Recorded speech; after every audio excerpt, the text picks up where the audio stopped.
Welcome to Fantasy Sports today here on SportsGrid. I'm Craig Mish along with George Kurtz. Are you cruising toward the playoffs?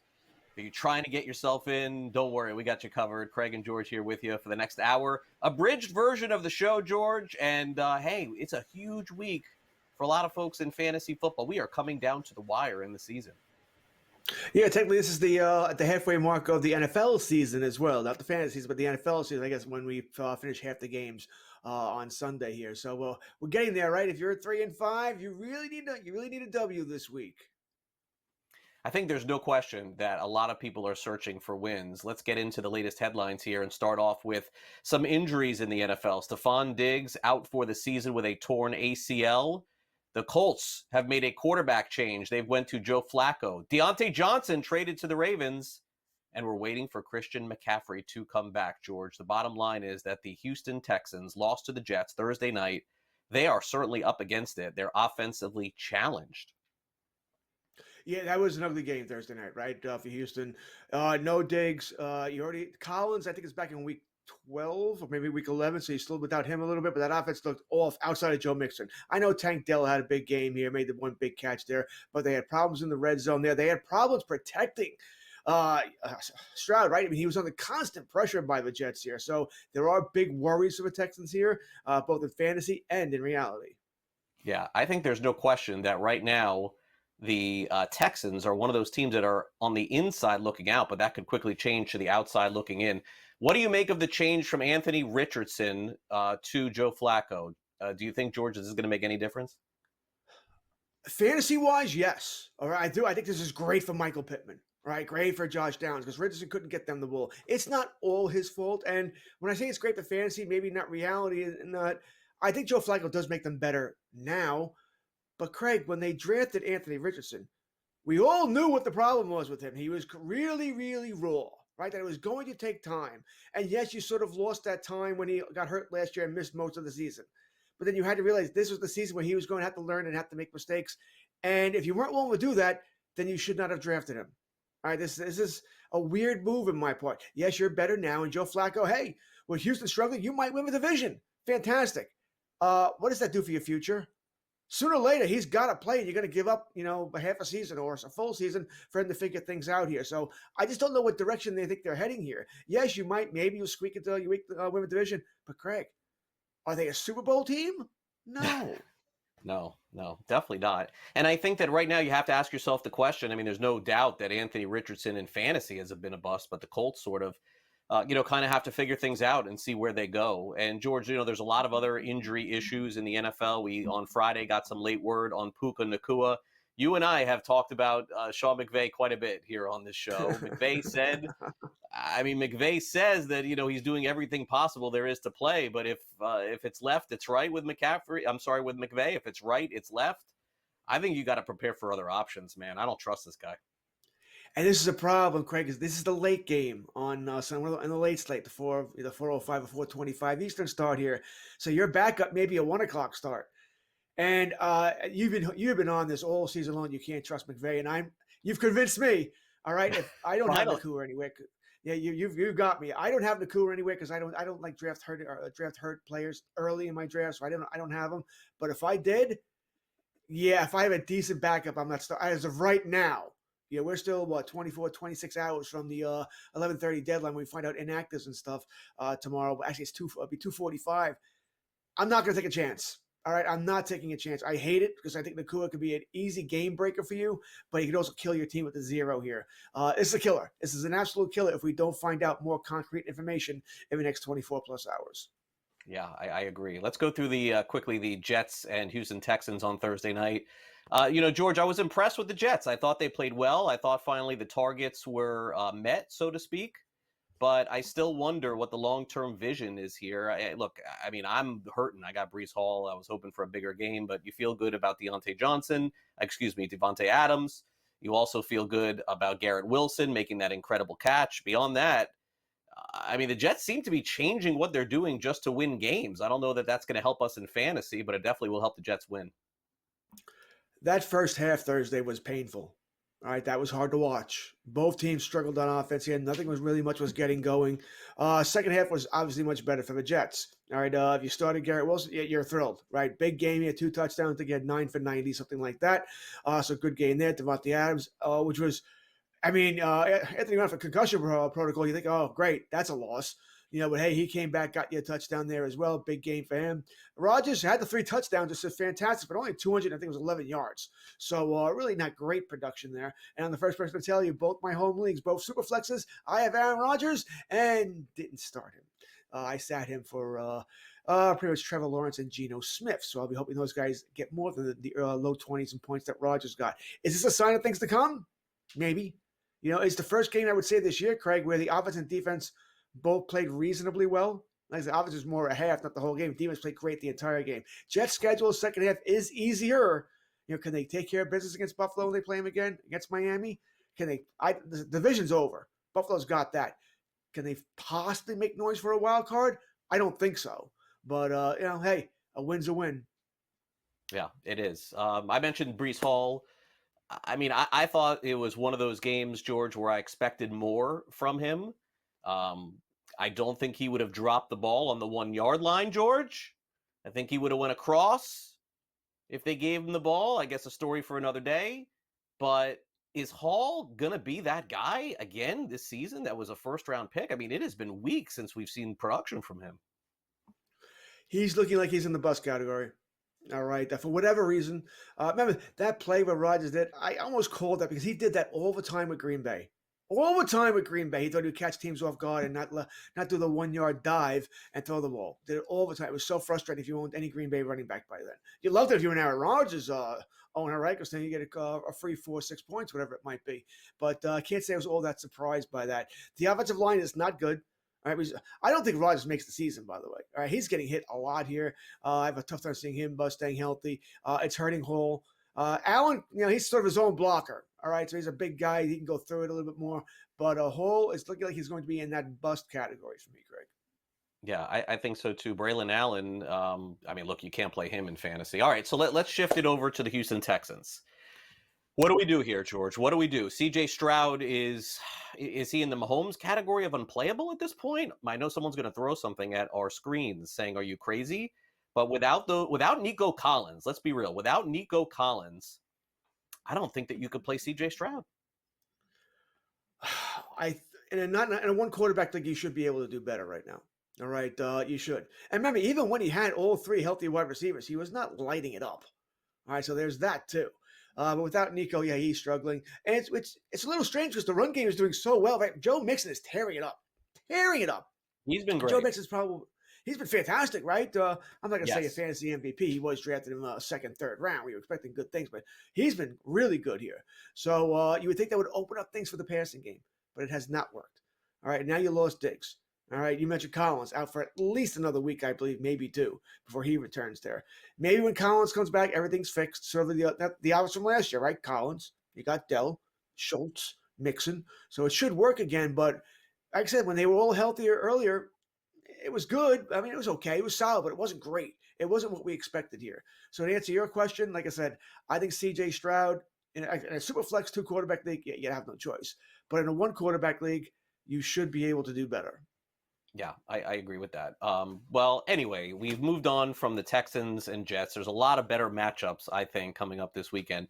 George, is it put up or shut up time in your leagues? Like, I feel in both of my leagues, I'm not there this week. I'm okay. Like, I'm in good shape. I won both my leagues last week. But we are getting close to crunch time in a lot of these leagues. Yeah, listen, I play in 9 leagues. I'm in a couple of leagues where I need a win this week. I have to get a win. I agree. All right. It's going to be a fun time for us in fantasy sports. We only have an hour show today, folks. We got a lot more to get to. Let's take a quick time out. We'll be back with more FST right after this.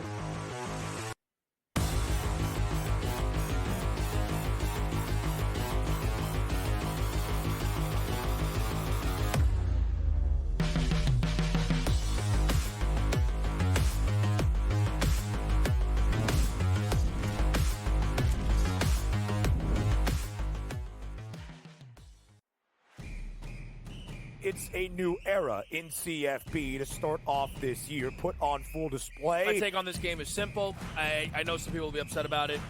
good riddance to the Pac-12. Can you do it in terms of the week to week to week?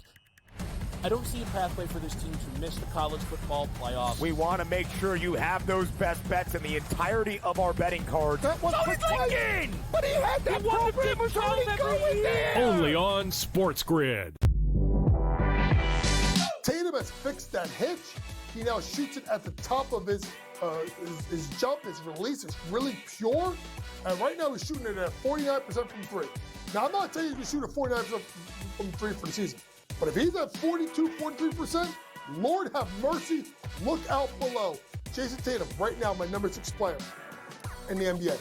Betting above the rim. Only on SportsGrid. Right here with you on Pro Football Today on SportsGrid. Odds in motion, trying to see what lines have moved throughout the week. Never felt more comfortable in this set than I do for this year. I am ready. I'm just getting angry. The hot takes are going to be here all long, people. What in the world is going on in Miami, Dom? It's not particularly anything to shy away from just because many people are on top of it. Hot take, hot take. I think this line is asking you once again to take New Orleans. Pro Football Today. Only on SportsGrid. Are you okay with him moving to the head of the class of the Heisman with those two games? Because he wasn't even in the discussion before those two games. This is a big opportunity for Dylan if he wants to continue to make his case for the Heisman Trophy, and I think he's shown that. You know, I mean, what is he, a sixth-tier player who's going to probably end up setting most of the passing marks because he's been around for so long? So why not also throw a Heisman Trophy in the mix? Pharrell Coast to Coast. Only on SportsGrid.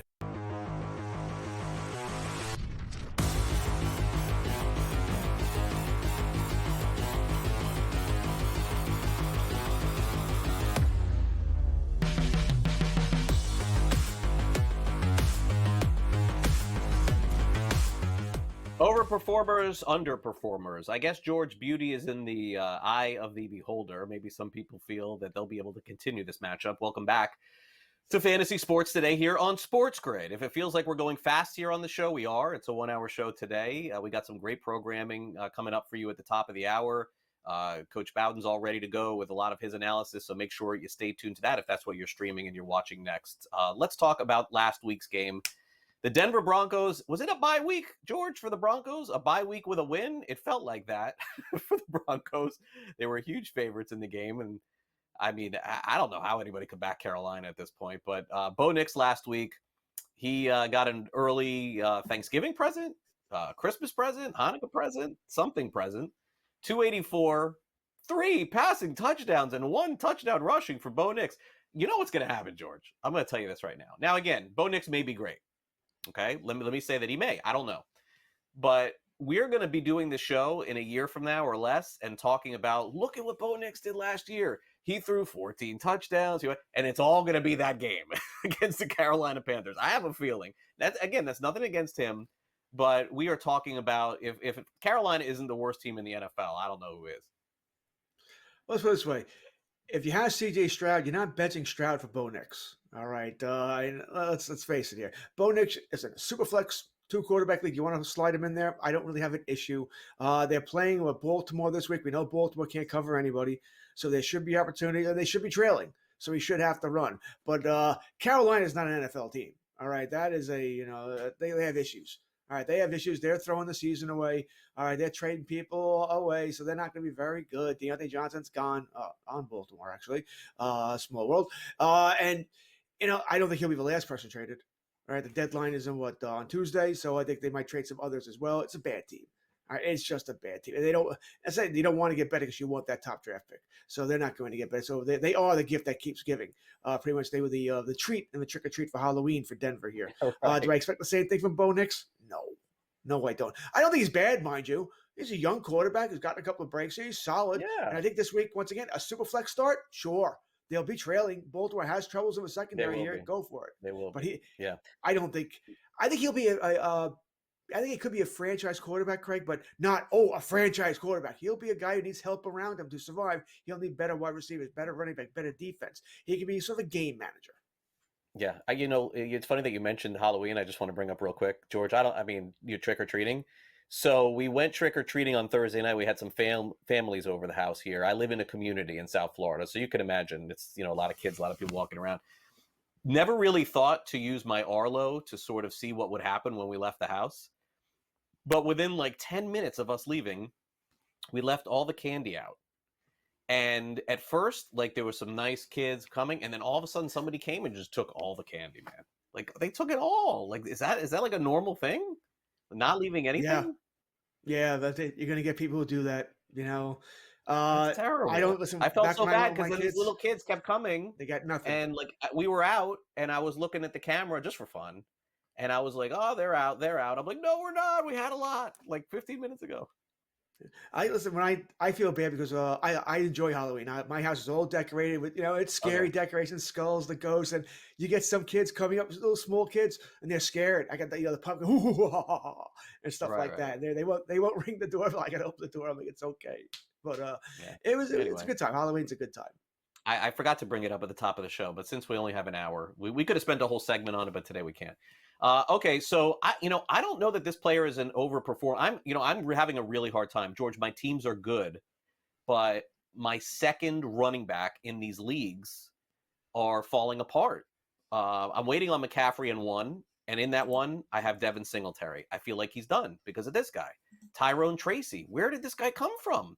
I didn't hear a single person mention this guy's name at the beginning of the season. Like, this isn't the Puka Nacua of last year, let's be clear, because Tracy didn't play the first 5 weeks. But, I mean, I feel like I'm on it. I mean, I'm hosting a show every week. We did fantasy draft previews and everything else. And I don't know that Tracy is a league winner. I think it's probably extreme because I don't know what he's going to do week to week. But 145 rushing yards last week. And he broke off a long one toward the end of the game. I think my Devin Singletary is not even worth playing anymore. I mean, I can't do it. I would agree. All right, I think Tracy is the guy you want. Now, remember, he's in concussion protocol still. I think he'll pass. I think he's going to play here, but keep that in mind. The Giants have to try and run the ball, right? They're playing Washington Sunday here, so they're going to have to try and run the ball, keep Daniels and company off the field there. It's at home. They're going to want to, control the clock as much as they can. Daniel Jones is terrible at home. I mean, what? He hasn't thrown a touchdown at home. You and I have thrown more touchdowns there in the past couple of years, right? It's been like 2 years since he scored a touchdown at MetLife. It's a joke. So that's bad there. So we'll see. But Tracy, yes, I'm starting Tracy. Assuming he plays, he starts for me. All right. How about Lad McConkey? I saw him running all over the field last week. I kind of like this guy. 6 receptions, 111 yards, 2 touchdowns.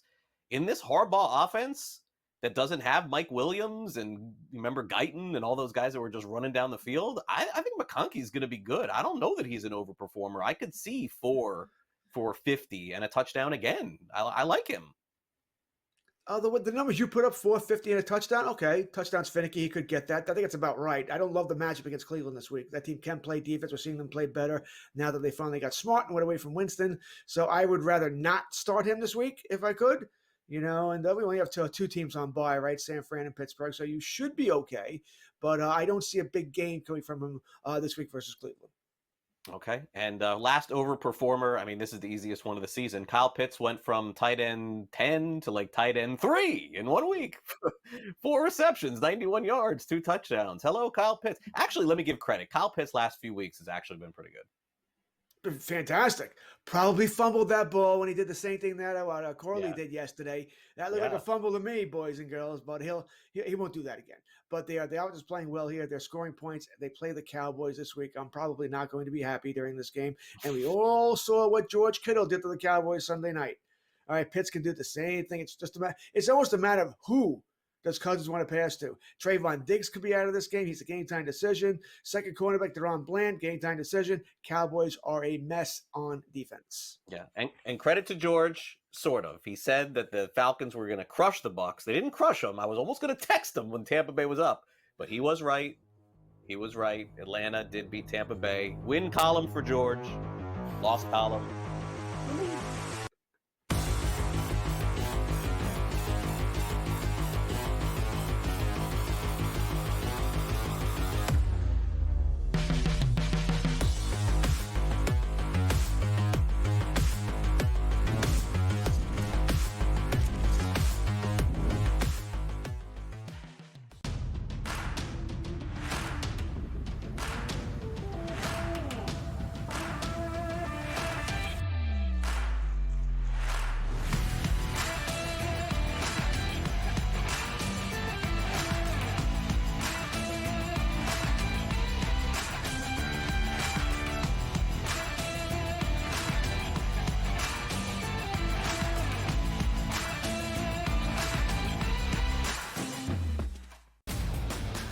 He will be 2-7 against top 5 opponents in his 6 full seasons with the Buckeyes. Now you're going to take on the road, one of the best rush defenses in the country in Penn State.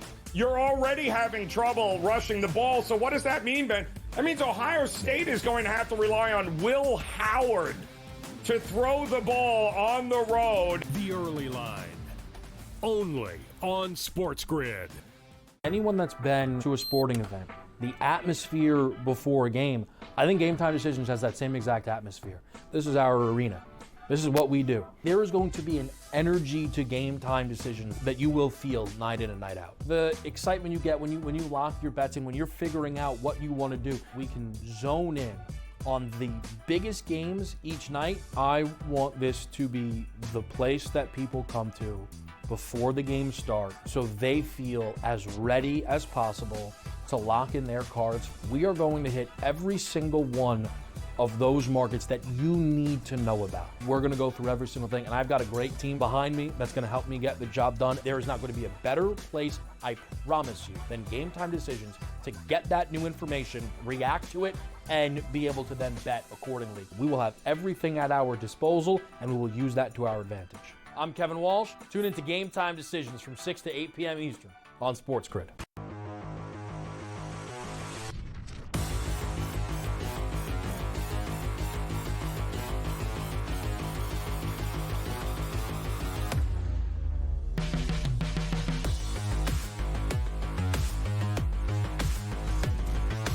All right, time now to take a look at some of the underperformers in fantasy football as we turn the clock, of course, back to a quarterback that got hurt last week, a running back as well, to see if they can bounce back. So, George, let's get started. Our first underperformer, the New York Yankees.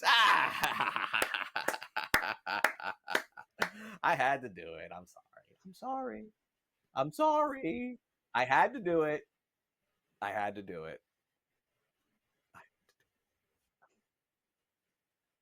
Sorry, man.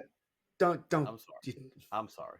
Don't get me started. I already had to deal with Gabe on Thursday night. Okay, now I got to deal with you too. You know, Gabe? just, no. Yeah, he's a big Dodgers fan. Gabe's always a fan of the winning teams. Have you ever noticed this? Well, he's a Montreal Canadian fan. Bills are good every year, no? Listen, he won with Michigan. He's won with the Dodgers, and now this is the Buffalo Bills year. This is the Buffalo Bills year. I heard he's a huge New York Liberty fan. He's like, went to the I don't know. I don't know what NBA team he roots for. I don't know. I'm trying to think of NASCAR. Pickleball. All right. Week 8 underperformers. See, I got Sam on that too. He showed you the graphic. Jordan Love, 196 yards. I'm looking at the point spread. What am I missing here? I'm looking at the point spread. It says Detroit -2.5. On my Newswire show, I had somebody on, I forget who it was. They said the reason why it's Detroit -2.5 is with Love playing. I don't think so, man. What am I missing here? If Love plays, doesn't that mean it's like a pick 'em? Like, I don't, maybe I'm wrong here. Maybe Detroit is still 2.5 point favorites anyway. My sense was that Love was not going to play in the game, but I guess maybe I'm wrong. That's the line. And if so, Detroit's putting up 30 points. That means Love's going to be throwing a lot if he plays. Yeah, there's some gamble here, right? There's a 2-quarterback league. If Love plays, you start him. 1-quarterback league, I don't know if he's going to make the game. You know, even if he does start, can he finish the groin injury there?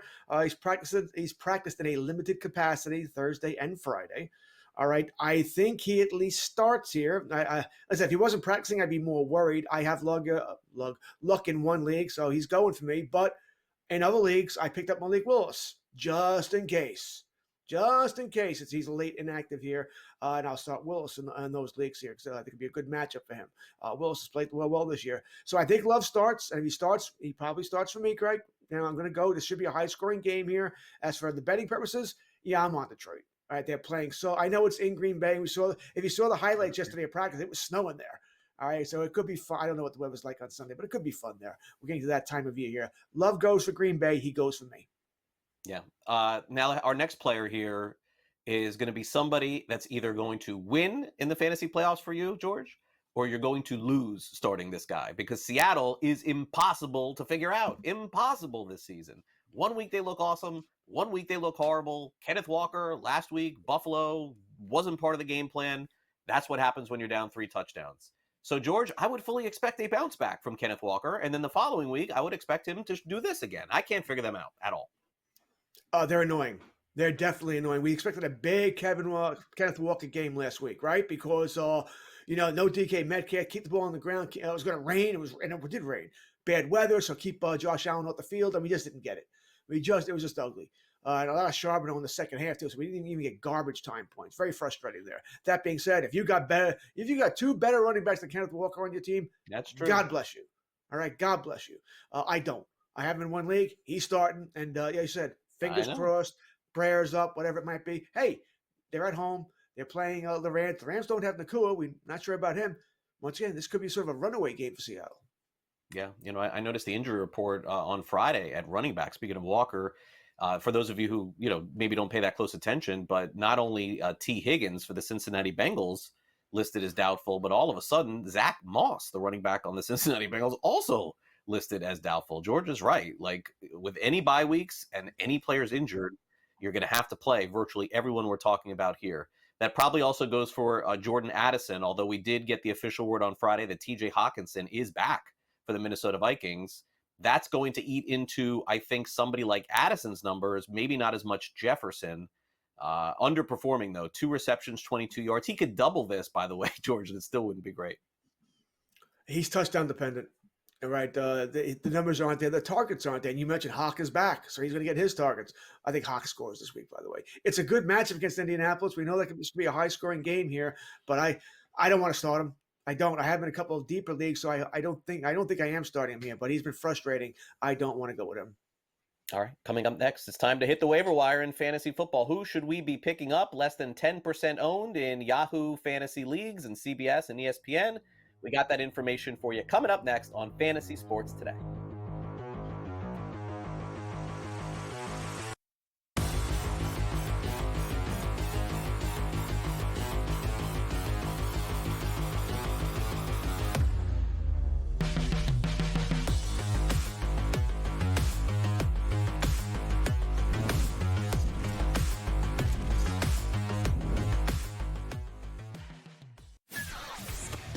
Are you okay with him moving to the head of the class at the Heisman with those 2 games? Because he wasn't even in the discussion before those 2 games. This is a big opportunity for Dylan if he wants to continue to make his case for the Heisman Trophy, and I think he's shown that.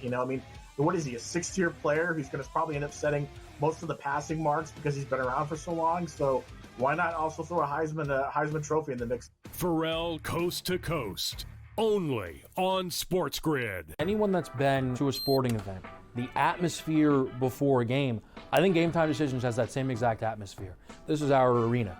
This is what we do. There is going to be an energy to Game Time Decisions that you will feel night in and night out. The excitement you get when you lock your bets in, when you're figuring out what you want to do, we can zone in on the biggest games each night. I want this to be the place that people come to before the game starts so they feel as ready as possible to lock in their cards. We are going to hit every single one of those markets that you need to know about. We're going to go through every single thing, and I've got a great team behind me that's going to help me get the job done. There is not going to be a better place, I promise you, than Game Time Decisions to get that new information, react to it, and be able to then bet accordingly. We will have everything at our disposal, and we will use that to our advantage.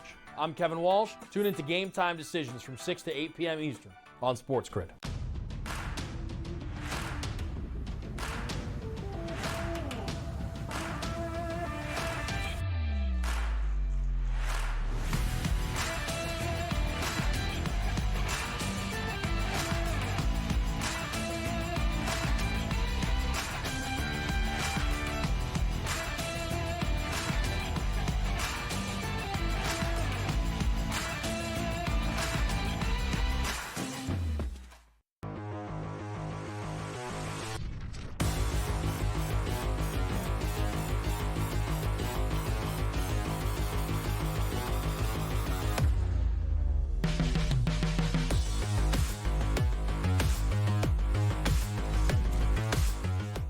Time to hit the waiver wire in fantasy football. Let's dive right in. Craig Mish, George Kurtz. Here are some players that could still be sitting out there on the waiver wire.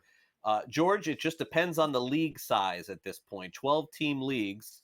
We really would have to dive into the format when we talk about Jameis Winston. Now, Winston last week had 334 yards. He had 3 touchdown passes. He was as good as anybody in fantasy football. Let's go through this here, George. 12-team league.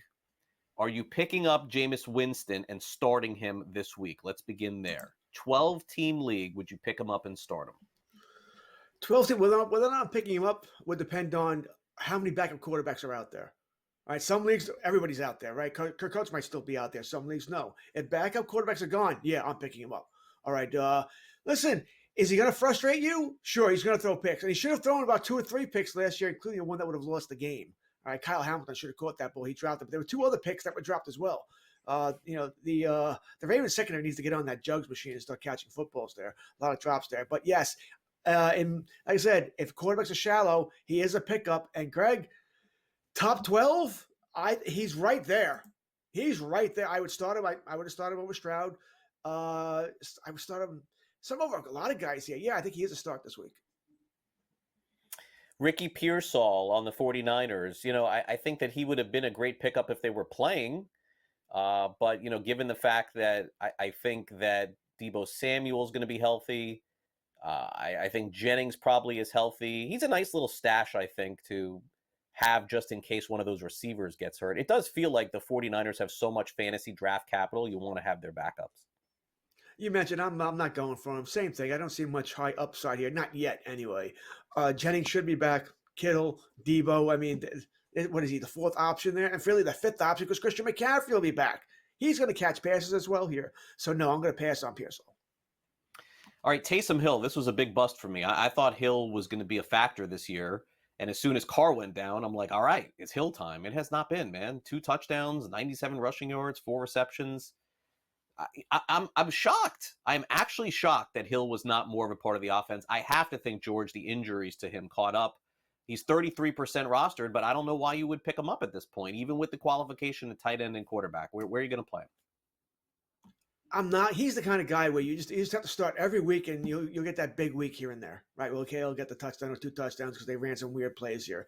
But tight ends are getting better, right? We're getting Hawk back now. We're getting our normal Andrews is back, it seems like. So you shouldn't need him. No, I'll pass on him too. All right, now let's go to the wide receiver position, and I think this is one that obviously has to be addressed.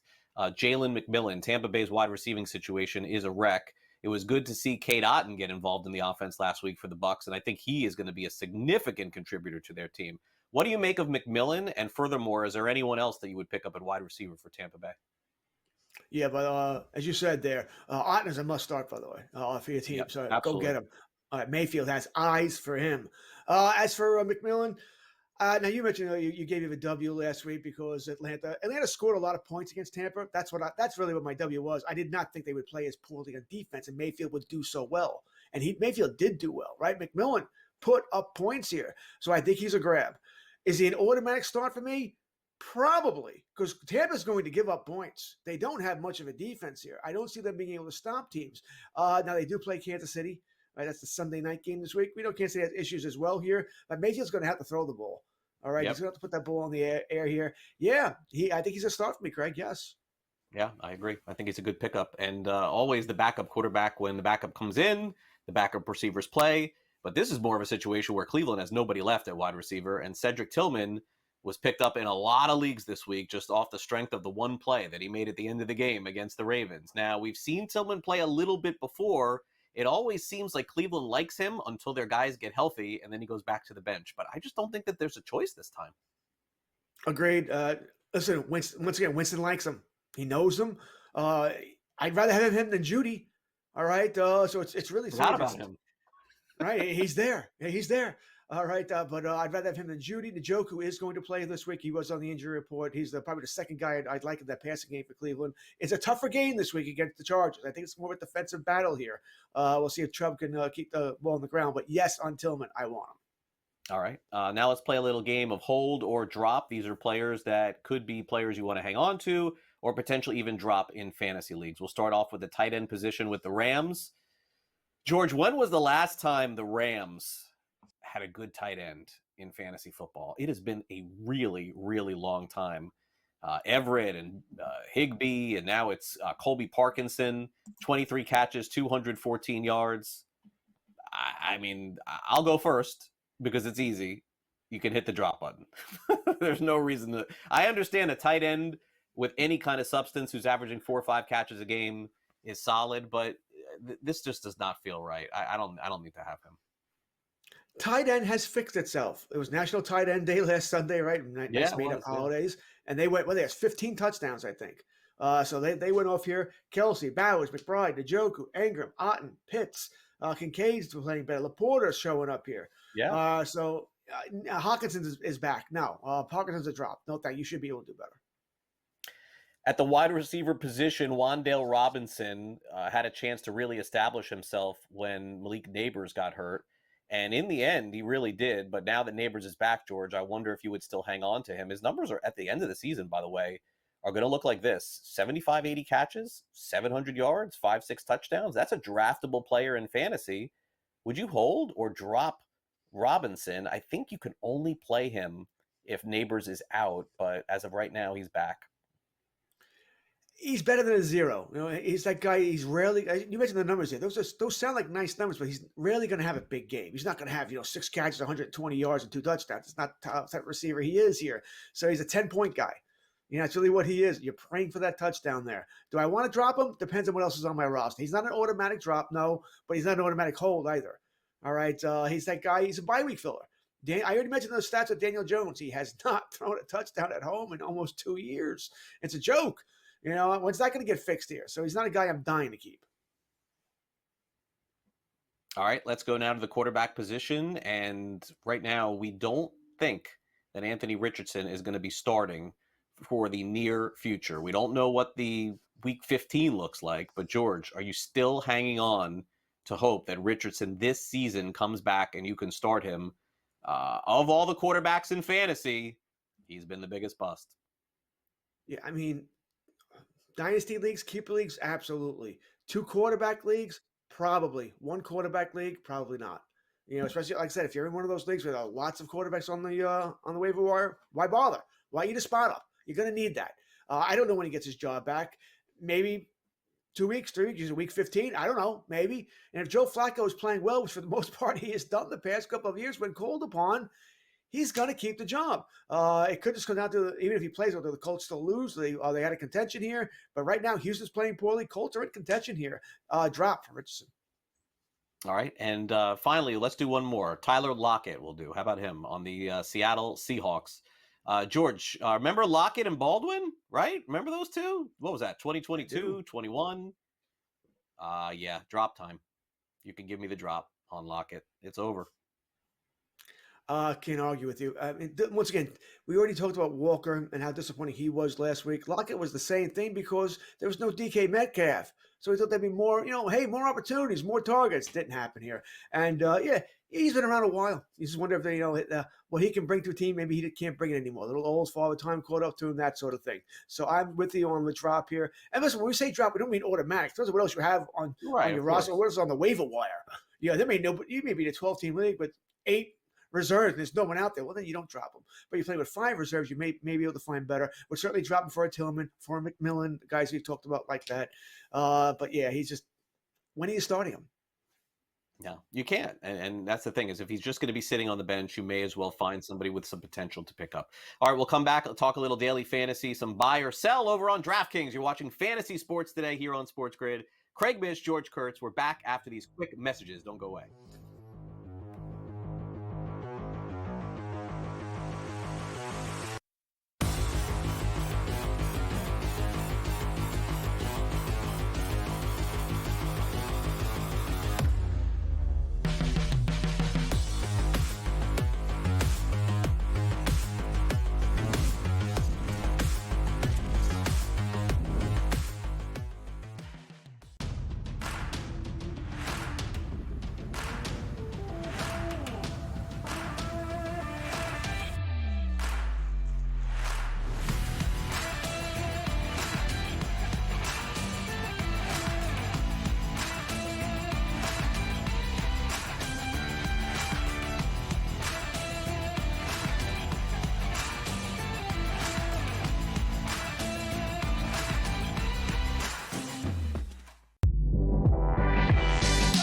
has fixed that hitch. He now shoots it at the top of his jump, his release is really pure. And right now he's shooting it at 49% from three. Now, I'm not saying he's going to shoot at 49% from three for the season, but if he's at 42, 43%, Lord have mercy, look out below. Jason Tatum, right now, my number 6 player in the NBA. Betting above the rim. Only on SportsGrid. Anyone that's been to a sporting event, the atmosphere before a game, I think Game Time Decisions has that same exact atmosphere. This is our arena. This is what we do. There is going to be an energy to Game Time Decisions that you will feel night in and night out. The excitement you get when you lock your bets in, when you're figuring out what you want to do, we can zone in on the biggest games each night. I want this to be the place that people come to before the games start so they feel as ready as possible to lock in their cards. We are going to hit every single one of those markets that you need to know about. We're gonna go through every single thing, and I've got a great team behind me that's gonna help me get the job done. There is not gonna be a better place, I promise you, than Game Time Decisions to get that new information, react to it, and be able to then bet accordingly. We will have everything at our disposal, and we will use that to our advantage. I'm Kevin Walsh. Tune into Game Time Decisions from 6 to 8 p.m. Eastern on SportsGrid.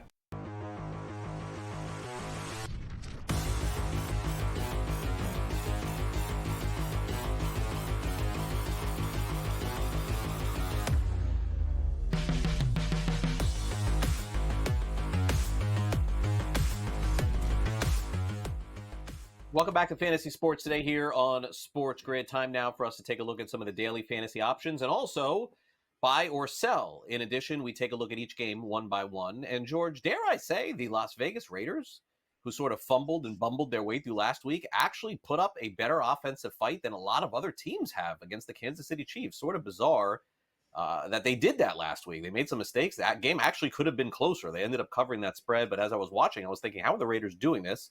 And on the side of the Cincinnati Bengals, George, first half against the Eagles, it looked like they were going to roll to a win, and they did not. So these two teams, basically Raiders fighting for what at this point is probably nothing. The Bengals have to win virtually every game the rest of the season. We got the news about Zach Moss. We got the news about T. Higgins. It is Burrow. It is Chase. And I don't know who else. And for the Raiders, it's probably Jacobs and Myers. Anybody else for you? Bowers too. The T. Higgins is annoying me greatly, by the way. So I have him in a couple of leagues here. Like, I like guys on contract years, and he's just always hurt. What is this, his fourth game he's going to miss now? It's half the season, so it's frustrating here. Where he's doubtful. I assume he's going to miss the game. You mentioned Morse is now a problem. Also doubtful. At least we sort of know. All right, right. You got to make your moves here and get your get other guys in the lineup. But it's still frustrating. All right, you're starting Burrow. You're starting Chase. I think Gesicki is a possible play here. He could pick up those targets that Higgins doesn't have. So once again, you can go there. Remember the hot guy early in the year, Craig? I also, can't really pronounce his name. Andre I. Aceves, right? He didn't do too well last week against a weak Philadelphia secondary. I think he was a donut, actually. He was poor. So we can't just automatically assume that he's going to go the guy. Yeah, so I'm going to pass on him. The Raiders, maybe Myers. We'll see. I really don't want to touch the Raiders, even against a weak Cincinnati defense here. As for Joe Burrow, 6,900. Listen, I think he puts up good numbers. I do. I think he'll be fine. But, I mean, are they going to score a whole bunch of points here? Joe Burrow's about, 5th or 6th here. I wouldn't start Love because I don't know if he's going to go here. But I might go Josh Allen against Miami. Get those running get that running going there. Jalen Hurts, tough to pass somebody. You're paying more money for these guys. You are going to pay more here. So you got to keep that in mind here. But I think I might go that direction. All right, so you're sell. I'm a buy here. I do think the Bengals are going to put up big numbers against the Raiders. I think the Raiders are going to put up big numbers against the Bengals. Everybody scores on the Bengals, and the Bengals usually score back. So I do think this is a nice price at 6,900. I think I would go in that direction. Also, Burrow, you saw those comments about how the team did nothing and it's not his decisions. I think you're getting a fired-up Burrow this week. I think he'll do well. By the way, Eusebius or Hushmanzada, which one was more annoying to pronounce? Hushmanzada was kind of easy, right? Much easier. It's funny. I learned Hushmanzada, by the way. I even knew how to spell it. I think I had to write his name in so many columns. He learned how to spell it. Championship there. So TJ Hushmanzada, he flamed out pretty quick. Yeah, like 2 really good years. All right, Rams at Seahawks. Based on what we saw last week, the Rams look like they're right back in this thing, with Kyron Williams. And, we don't know about Puka Nakua's status this week. Cooper Kupp, I think we talked about this. I don't know if we talked about it last week. I was very happy with his performance, but George, he was coming out of the game a lot. Like, I'm not sure that this guy is still 100% healthy. And on the side of Seattle, it's a pick your poison week. 1 week, they're all playable. 1 week, they're not. But as you put it earlier in the show, like, who is going to be better than DK Metcalf? Who's going to be better than Kenneth Walker? You'd probably have to play them anyway.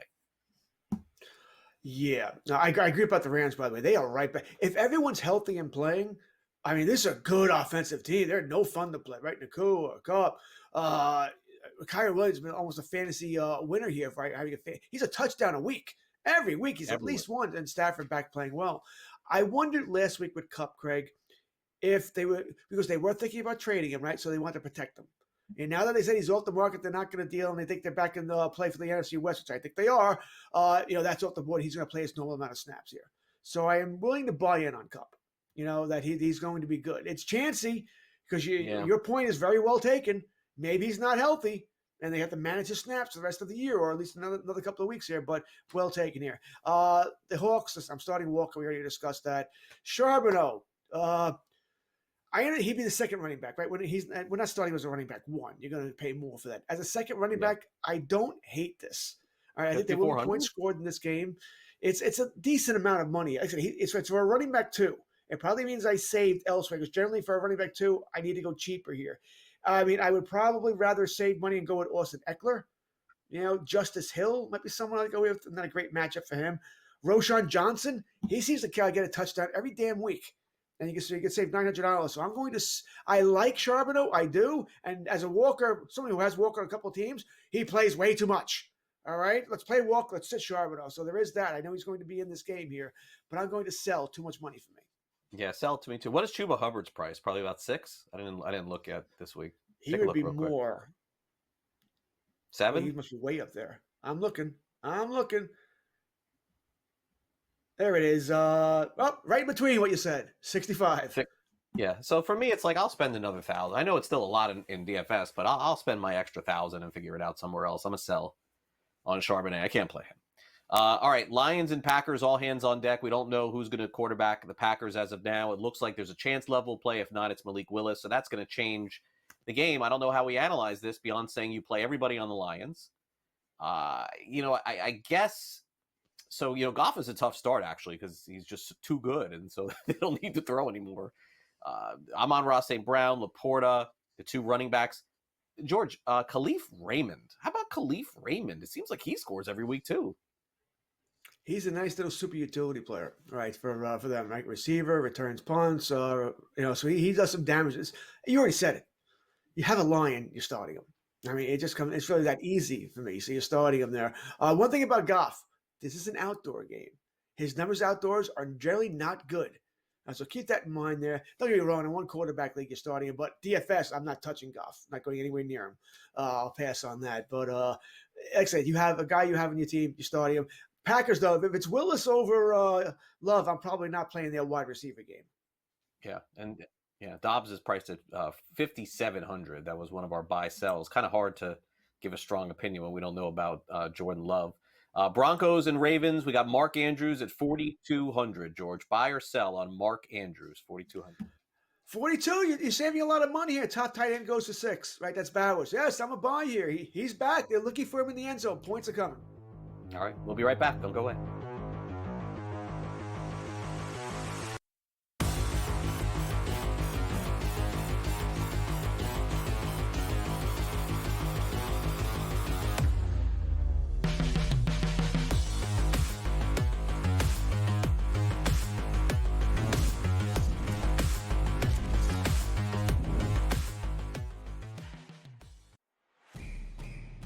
It's a new era in CFP to start off this year, put on full display. My take on this game is simple. I know some people will be upset about it.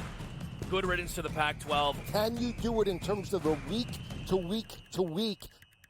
I don't see a pathway for this team to miss the college football playoffs. We want to make sure you have those best bets in the entirety of our betting cards. That was thinking! But he had that program was already going there! Only on SportsGrid. Tatum has fixed that hitch. He now shoots it at the top of his jump, his release is really pure. And right now he's shooting it at 49% from three. Now, I'm not saying he's going to shoot at 49% from three for the season. But if he's at 42, 43%, Lord have mercy, look out below. Jason Tatum, right now, my number 6 player in the NBA. Betting above the rim. Only on SportsGrid. Right here with you on Pro Football Today on SportsGrid. Odds in motion, trying to see what lines have moved throughout the week. Never felt more comfortable in this set than I do for this year. Ready. I'm just getting angry. The hot takes are going to be here all long, people.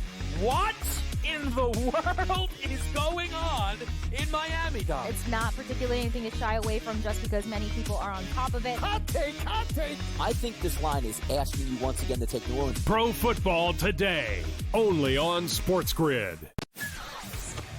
Are you okay with him moving to the head of the class of the Heisman with those 2 games? Because he wasn't even in the discussion before those 2 games. This is a big opportunity for Dylan if he wants to continue to make his case for the Heisman Trophy, and I think he's shown that. You know, I mean, what is he, a 6-tier player who's going to probably end up setting most of the passing marks because he's been around for so long? So why not also throw a Heisman Trophy in the mix? Pharrell Coast to Coast. Only on SportsGrid.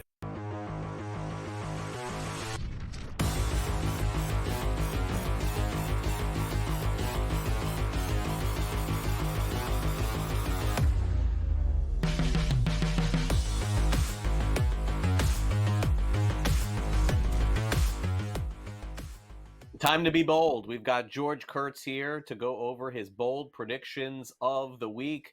They involve players named Robinson, Pittman, A-Chain, and Ridley. We'll take you one by one. Here's George. All right. It hurts when you got to pick against your favorite team, right? I am the Cowboy fan, as you can see behind me here. I think the Falcons, it might be another high-scoring game. Maybe Dallas gets their offense in gear, but we know the Cowboys can't stop the run. You're starting Bijan Robinson anyway. But I think he goes off this week. All right. I know, once again, I mentioned how much it's frustrating with Walker and Charbonneau. It's also frustrating with Bijan and Algier. And by the way, I don't mind you starting Algier this week either. If you're a little short in the flex department, maybe he gets in the end zone. He'll be successful as well. Cowboys are not getting any healthier on defense. In fact, you can make an argument they're getting worse. Micah Parsons not going to play. He's still got the ankle injury, or at least probably not going to play. Got the ankle injury. They're not getting Lawrence back yet.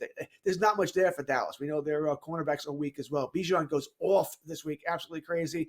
Brian Robinson, Washington, another guy you're starting anyway, at least more than likely you're starting here. Now, there have been some injury concerns with Brian really throughout the year. They have monitored him. A lot of it in the second half when the game's been blowouts, they haven't played. But generally, he's gotten his points in the first half anyway.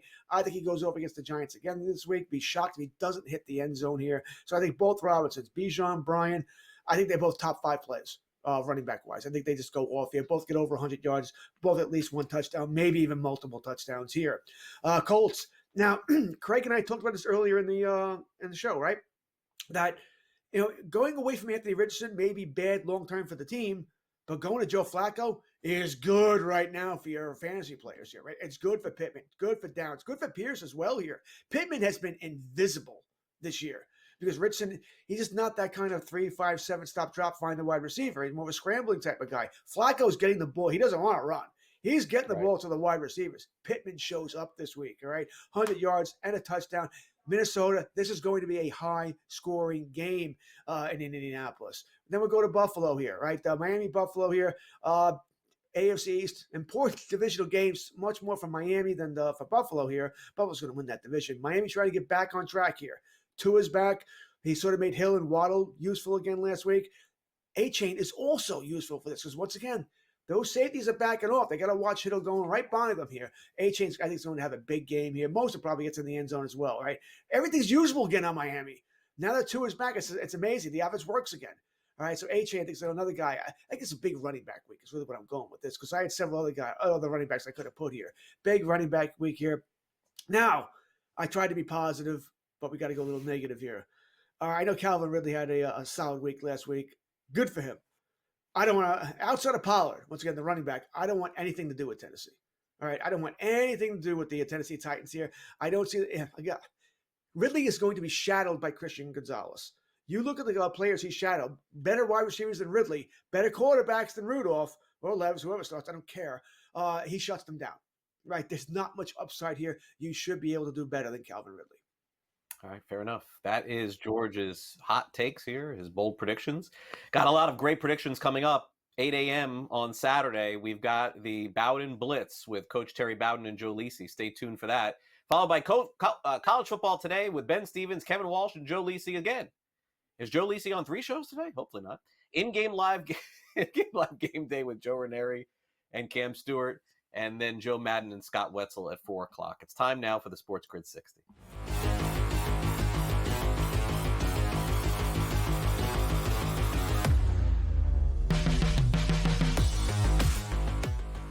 All right, Craig already threw salt in the wound earlier. The Yankees lost in the World Series in 5. Frustrating. All right, this should have gone. As a Yankee fan, you should have won Game 1. You should have won Game 5. Maybe if you win Game 1, Game 3, Dave Roberts doesn't give it away.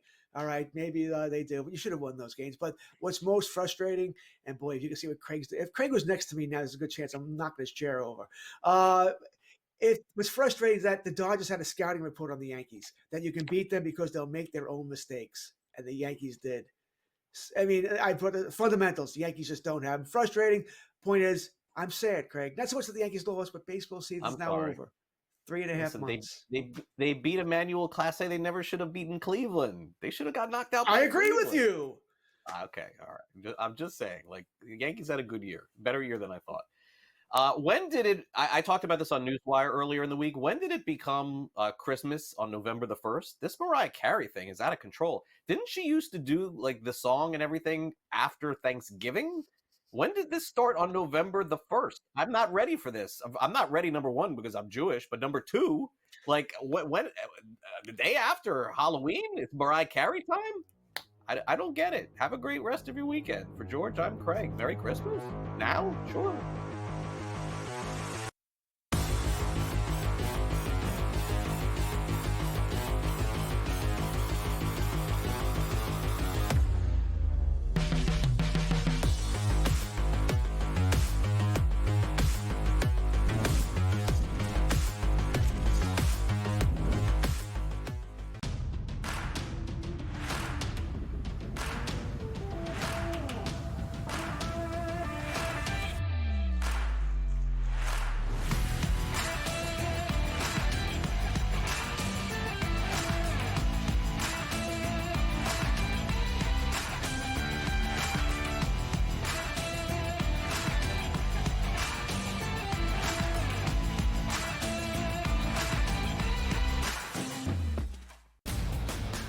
He will be 2-7 against top 5 opponents in his 6 full seasons with the Buckeyes. Now you're going to take on the road, one of the best rush defenses in the country in Penn State. You're already having trouble rushing the ball. So what does that mean, Ben? That means Ohio State is going to have to rely on Will Howard to throw the ball on the road. The Early Line, only on SportsGrid. Anyone that's been to a sporting event, the atmosphere before a game, I think Game Time Decisions has that same exact atmosphere. This is our arena. This is what we do. There is going to be an energy to Game Time Decisions that you will feel night in and night out. The excitement you get when you lock your bets in, when you're figuring out what you want to do, we can zone in on the biggest games each night. I want this to be the place that people come to before the games start so they feel as ready as possible to lock in their cards. We are going to hit every single one of those markets that you need to know about. We're gonna go through every single thing, and I've got a great team behind me that's gonna help me get the job done. There is not gonna be a better place, I promise you, than Game Time Decisions to get that new information, react to it, and be able to then bet accordingly. We will have everything at our disposal, and we will use that to our advantage. I'm Kevin Walsh. Tune into Game Time Decisions from 6 to 8 p.m. Eastern on SportsGrid.